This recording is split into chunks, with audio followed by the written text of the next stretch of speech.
So as you can see, our first alternative is our preferred alternative, and it covers a lot of those requirements that we need with a cost that's very feasible, done in a time of 4 months, which could be done during the summer to where the construction doesn't even, cause disruption with the students along the 2 major semesters of the year. Some design components with our project include solar panels lining the top of the trusses, and along with that, there's LED lights below.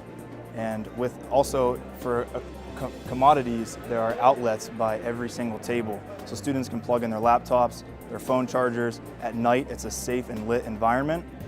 And there will be battery banks hidden inside of these trusses. So there will be no outside source of energy that will be needed. The courtyard will be completely self-sustained. With this, the slab on grade will be slightly sloped at 0.5% coming out. So no underground storm drains will be needed, no piping will be needed. Some design features that also make this courtyard more accommodating to students is the shade structures that we add. The current TBE courtyard provides no shade in the harsh summer and environments. With this courtyard, we provide an additional 1,350 square feet of shading for students, and also greater access to the TBE and Great Hall.